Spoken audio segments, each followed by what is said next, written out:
ke-8, Kembang Kempis. Ayo, pengakuan dosa, ucap Dijah dengan galak. Sudah ada 20 santriwati berkumpul di dalam asrama itu. Baby ada di tengah dan dikerubungi semua ya. Mereka ini adalah fans klubnya Gus Hanan. Jadi dia sedang disidang sungguhan.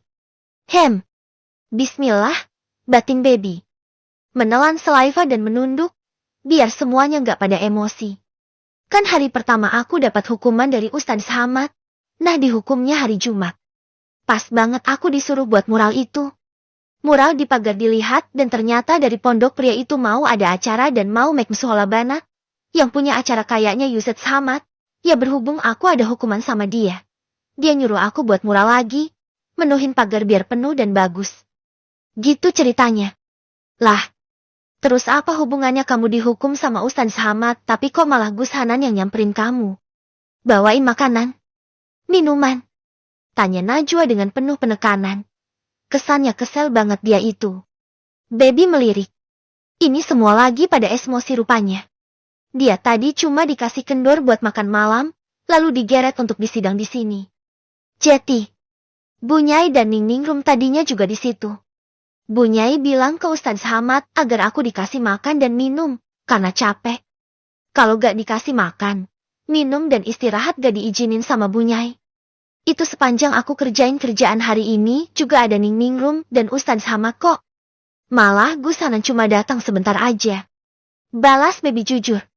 Ya maksudnya gimana ceritanya kamu bisa dikasih makanan sama Gus Hanan? Seharusnya kan Ustadz Hamad doang. Kenapa bisa kekasih kita semua itu malah bawain kamu makanan? Kan bisa kalau itu dari Bunyai. Yang bawa orang lain. Kenapa? Itu pertanyaannya. Ketus Dijah sudah pantas jadi polisi, karena pintar dan galak saat menginterogasi. Beberapa orang mengangguk juga. Setuju. Ya mana aku tahu. Coba deh. Besok aku tanya Bunyai. Kenapa gak dikasih orang lain aja? Balas Baby lelah. Udah seharian kerja. Makan juga buru-buru karena takut disidang orang-orang. Malah waktunya tidur kena semprot plus sidang begini. Jangan ngece deh. Gak lucu. Ketus Najwa lagi. Ya gak gitu. Emang bener. Aku gak tahu. Lagian tadi palingan kan urusan Cak. Makanya pada ngumpul semua. Palingan besok, cuma Ustadz Hamad doang yang ngawasi. Balas Baby tenang. Ia meregangkan tangannya dan menguap, menutup mulutnya cepat dengan telapak tangan. Maaf.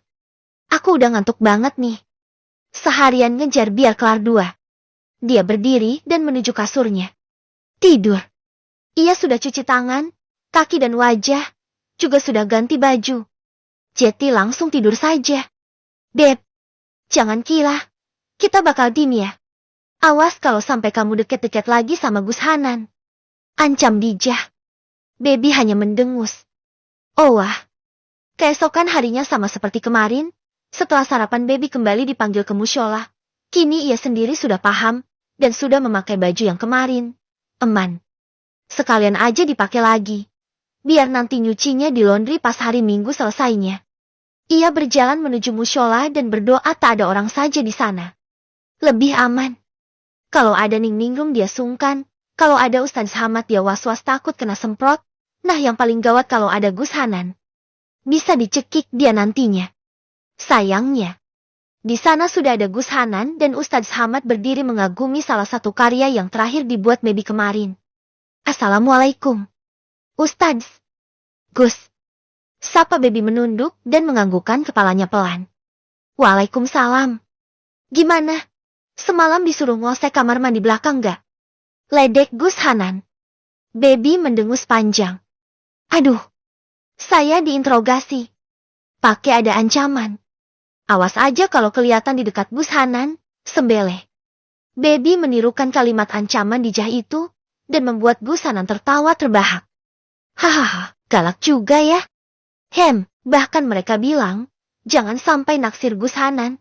Sekarang sudah ada terlalu banyak saingan buat mereka. Jeti gak butuh nambah satu lagi. Balas Baby lagi. Terus? Kamu jawab apa? Gus Hanan kepo. Sambil melempar senyumnya yang manis itu. Ya saya bilang, enggak lah. Lagian beda tipe. Tapi tahu apa yang dibilang mereka? Katanya, takut Gus Hanan hilaf dan kesambet setan pohon. Takut naksir ke saya. Aduh, aneh-aneh banget deh. Balas baby cekikikan tapi wajahnya miris. Nasib banget punya teman ajaib kayak Dijah. Hahaha. Sadis tapi lucu ya. Tapi nanti saya standby di kamar mandi belakang. Saya mau benerin lampunya, biar gak ada gosip aneh-aneh. Ya gitu dong Gus. Enak itu. Ya soalnya kalau kamu dikurung di sana, saya mau nonton. Balas Gus Hanan lagi sambil tertawa. Baby menggeleng dengan pasrah. Ia berjalan menuju tempat penyimpanan Cak, meninggalkan dua orang itu yang malah sedang asik ngobrol sambil cekikikan. Mak, anak itu asik juga sebenarnya. Seru ngomong sama dia. Kok aku baru tahu ya? Jeti ngerasa pengen cepet kawin aku. Gumam Gus Hanan kepada temannya itu. Ya cari saja Nan, wong kamu yang naksir banyak. Apa susahnya sih? Yang kaya si baby tuh, seru. Gak perlu cantik, pintar, dan kalem. Wong semua gen itu aku udah tuh. Aku butuh orang semacam dia. Yang santai, asik dan ada bakat di bidang lain. Anakku nanti palingan nututi genku lebih banyak. Ngerti gak kamu? Ya nikah Nan. Ya gimana? Wes kau nikahin Mat? Mau gimana aku? Masa aku nikahin istri sahabat sendiri? Ya ngawur namanya. Awas. Nanti hilaf sungguhan. Gumam Hamad menggoda. Maksudnya itu. Bukan aku naksir istrimu. Aku cuma bilang, dia itu tipe menyenangkan. Orang yang dekat sama dia itu asik. Ngerti gak?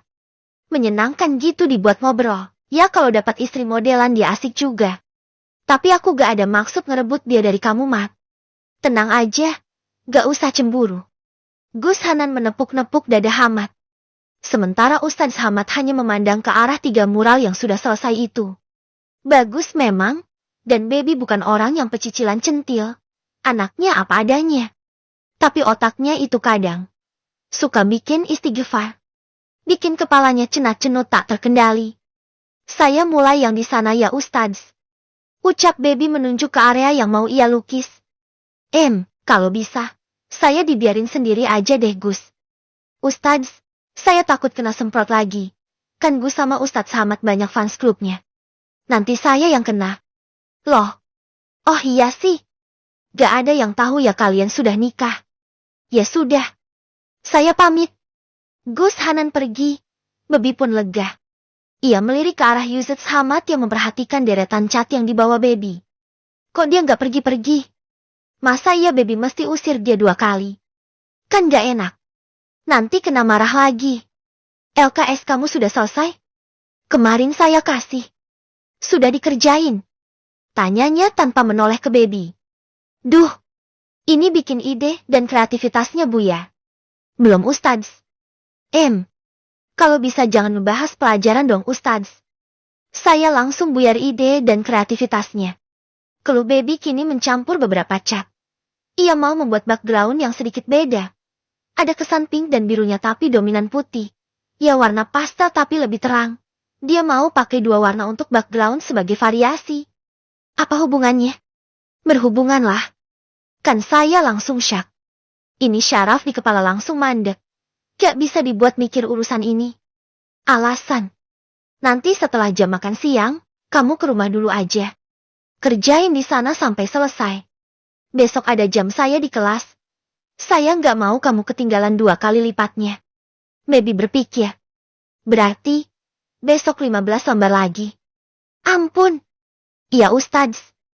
Baru setelahnya Ustadz Hamad pergi. Jujur saja dengan ia ditinggal sendiri seperti ini, ia jadi bekerja dengan lebih cepat. Dia juga bisa lebih bebas dan lebih mudah mengekspresikan beberapa hal. Dia bisa bikin garis yang bagus tanpa tremor itu yang jelas. 2 hari kemarin, ia mengerjakan 2 mural bisa seharian. Lah ini, sampai zuhur, ia sudah selesai semuanya. Kan kemajuan pesat. Kalau ia kejar lagi, ia bisa hemat 1 hari kerja nanti. Bisa ngerjain 4 mural 1 hari kan mantep bener. Saat kiroah azan zuhur ia baru selesai. Dan segera menyimpan semua peralatan, lalu ia berniat mandi dan ganti baju.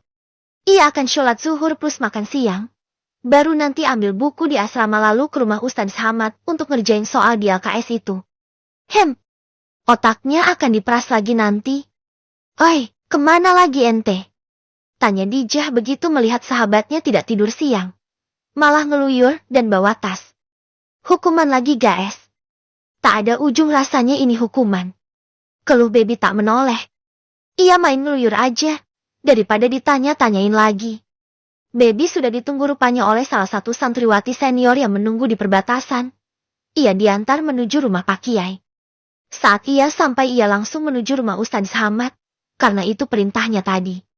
Tiba di rumah Ustadz Hamad. Ia mengetuk pintu dan mengucap salam. Tak seperti sebelumnya yang harus menunggu 3 kali dulu. Kini pintu itu langsung dibuka di ketukan pertama tapi yang membuka orang berbeda. Yaitu Leonardo DiCaprio. Iya. Enggak deng. Ya dia juga yang buka. Cuma kostumnya beda kini. Dia memakai kaos biasa dan sarung warna coklat polos. Masuk. Ucapnya tenang lalu sosok pria itu duduk bersandar di ruang tamu. Beralas karpet dan di depannya sudah ada banyak buku bertumpuk. Klek. Nelan ludah aja rasanya sulit untuk baby. Ini beneran semuanya mau dibahas apa ya? Baby duduk dan meletakkan tasnya di atas karpet.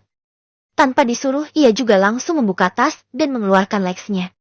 Dari yang belum ia kerjakan. Halaman 3 sekarang. Duh, panjang perjalanannya ini. Kamu punya kamus gak sih?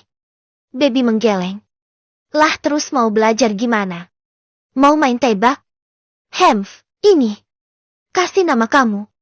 Sang Ustadz memberikan kamus warna biru yang lumayan tebal. Baby menuliskan namanya. Baru dia mau menulis. Ballpointnya sudah di udara tapi di stop lagi sama si Ustadz. Tulis pakai bahasa Arab. Jangan bahasa Indonesia. Tulis bismillah dulu sama sholawat. Bawahnya nama kamu. Biar setiap kali kamu buka ini. Dapat pahala. Bisa nggak nulisnya? Pertanyaan itu sangat merendahkan sebenarnya, tapi baby masa bodoh sudah. Toh Ustadz Hamad sudah tahu kalau ia tak cerdas di akademis. Ia menggeleng. Sini. Ya akhirnya dia yang menuliskan nama baby Humaira di kertas depan kamus itu. Setelah tulisan basmalah dan sholawat. Kalau kamu gak tahu artinya cari dulu di sini. Bahasa Arab itu mudah asal mau usaha. Kalau gak ketemu katanya di kamus, cari kata dasarnya. Tanya ke saya nanti boleh. Kalau udah mentok doang nanyanya. Jangan apa-apa nanya. Iya Ustadz. Naam. Ustadz. Gitu mulai sekarang. Biar kamu terbiasa. Perintahnya lagi. Pasrah baby mengangguk. Naam Ustadz. Baby hanya bisa membatin dan mengerjakan apa yang jadi tugasnya. Katanya mau dibantuin. Ini mah ngerjain sendirian namanya. Adeh. Ia sudah mentok sebenarnya setelah mengerjakan 2 lembar leksnya. Kepala sudah berat sebelah dan dadanya tiba-tiba sakit begitu saja. Ia celingukan mencari air. Apa dia dehidrasi ya? Ustadz. Saya minta air boleh? Masa sih gak boleh? Ustadz Hamad berdiri dan mengambilkan air di dalam gelas. Memberikannya kepada baby, ia minum sambil memukuli dadanya. Berdeham beberapa kali dan niat melanjutkan lagi kerjaannya. Kenapa dadanya? Sakit Ustadz. Kayak nyelekit gitu. Sesak. Dikit. Mana coba lihat. Dia mendekat dan tangannya terjulur. Jangan Ustadz. Gak boleh. Baby refleks mundur dan memegangi dadanya yang memang sakit itu. Sikah, aneh kamu. Lah, masa saya yang aneh? Kan gak boleh. Protes baby dengan berani. Ia akan mempertahankan kehormatannya. Walau dia Ustadz. Tak ada alasan dia bisa main pegang seenaknya. Emangnya dia cewek apaan? Astagfirullah. Saya ini suami kamu baby. Baby diam. Bengong. Melihat ke arah pria di depannya yang wajahnya sudah kesal. Lalu ia mengerjap beberapa kali. Memproses informasi itu. Iya ya, tapi kan malu Ustadz. Balasnya kini alasan hal yang lain. Tapi kini Hamad tak membalas atau banyak bicara. Dia menarik tangan baby yang melindungi dadanya. Dan membuka resleting gamisnya. Demi bisa melihat ada apa di dada itu. Kamu waktu pingsan dan di klinik saya juga sudah lihat. Gumamnya ketus. Tapi ia membuka resleting itu sampai ke dada. Ya otomatis dalaman baby terlihat juga. Berusaha fokus, Hamad memandang ke arah beberapa bekas merah di atas dadanya. Menyentuhnya pelan. Sakit. Baby mengangguk. Ia seketika tak bisa bicara. Karena ia menahan napasnya. Posisi mereka terlalu dekat. Dan ini tak nyaman untuknya. Apalagi matanya Ustadz Hamad tertuju pada dadanya. Apa nggak membagongkan ini? Membuat dadanya kembang kempis dengan berlebihan begini. Dasar dada pecicilan. Coba napas dan tahan. Perintah Ustadz Hamad lagi. Dan ia menekan-nekan beberapa area yang memang kini ada merah, biru, dan ungu ini. Sakit. Baby mengangguk. Ke dokter deh. Ayo. Ucapnya tenang, dan meresleting kembali gamis baby. Dari jarak sedekat ini, baby bisa melihat jakunnya naik turun dengan cepat. Ini legsnya gimana dong Ustadz? Keluh baby, ia berharap nanti dijawab. Nanti saya yang urus. Saya kerjain semua. Kan gitu ya? Enak didengar telinga kalau gitu. Malah jawaban yang ia dengar bertolak belakang pakai banget. Ya bawah. Nanti di klinik kalau ada waktu nunggu dikerjain lagi. Balasnya dan ia masuk ke dalam kamar, berganti baju. Asem. Tapi Ustadz, nanti kesananya naik apa? Kan bisa kelihatan orang, nanti gimana kalau ketahuan? Tanya baby beneran cemas. Di luar dugaan, Ustadz Hamad mengambil sesuatu dari dalam. Ia keluar lagi dengan kain berwarna hitam yang baby tahu adalah sebuah cadar. Pakai itu. Gak ada yang tahu kamu juga. Udah cepetan. Jangan banyak komentar. Keluh Ustadz Hamad sudah memakai jaket. Kita pakai motor Ustadz. Cepetan deh pakai. Omelnya lagi. Ia mencari kunci dan mendapatkannya. Buruan. Baby memakai cadar itu dengan terburu-buru dan berdiri sambil membawa tas. Walau dadanya rasanya agak sesak. Ia ikut sajalah. Mau gimana lagi? Udah gak zamannya ngerengek. Mau ngerengek juga Ustadz Hamad gak akan dengerin. Benar saja. Ustadz Hamad mengeluarkan motornya, dan baby disuruh naik di belakang. Ia naik dan canggung mau berpegang kemana. Lalu tanpa ia berpegang motor langsung nyala dan melaju. Hampir dia jungkel ke belakang. Tapi tangannya refleks memegangi jaket Ustadz Hamad dari belakang. Sampai di klinik yang kemarin, mereka turun. Ustadz Hamad menunggu baby turun juga dan masuk bersama. Loh, kalian lagi? Ada apa ini? Jangan bilang mau makan gado-gado. Siapa si dokter cengar-cengnya? Baby menggeleng. Dada saya sakit. Dan ada sesaknya dok. Keluh baby. Lalu ia dipersilahkan masuk dan diperiksa. Sementara Ustadz Hamad menunggu di luar. Kamu kenapa? Kok bisa sampai sesak napas sih? Tanya si dokter dengan perlahan, wajahnya seperti prihatin. Kecapekan palingan ya bu. Apa bukan karena dada saya yang memar ini? Nggak ngaruh. Wong itu sudah mau sembuh juga kok. Masa bisa bikin sesak napas? Oh, atau kamu? Kamu ada tekanan batin? Suami kamu galak gitu? Atau mukul? Tanya si dokter ala-ala pembawa acara gosip di TV. Seneng bener kalau urusan beginian. Enggak sih, cuma galaknya iya. Mau aku bilangin? Mau dibantuin? Baby mengangguk semangat. Maulah dok. Itu dia guru saya. Dan kalau ngasih tugas dia kira-kira 15 lembar LKS, malah susah-susah lagi. Bisa gak dibilang jangan suka ngasih tugas kebanyakan, bisa bikin stres istrinya. Nanti sesak napas, kalau berhenti napas kan bisa mati. Anak orang. Gitu dok. Bisa. Si dokter mengangguk setuju. Memberikan jempolnya pada baby. Baby diminta menunggu. Sementara bu dokter itu memanggil Ustadz Hamad masuk, lalu duduk. Saya sudah periksa semuanya. Lebamnya sudah membaik kok. Dan kemungkinan besar bukan karena itu, tinggal diolesi aja salep yang kemarin saya berikan. Nah kalau sesaknya mungkin karena stres, saya dengar masnya ini gurunya baby juga ya. Ya tolong kasih dispensasi istrinya, kan sakit. Ya jangan dikasih tugas banyak-banyak lah. Ucap si dokter kayak orang lagi ngelabi aja. Sementara baby mengangguk setuju. Oh, Gitu. Ustadz Hamad berdiri, mengancing lagi jaketnya dan menggandeng baby di tangannya. Membuat baby mendongak karena kaget. Heh, pulang. Ucapnya setengah membentak. Baby meringis. Gagal maning. Ini malah bisa bikin dia dapat tugas tambah banyak kalau begini. Adeh,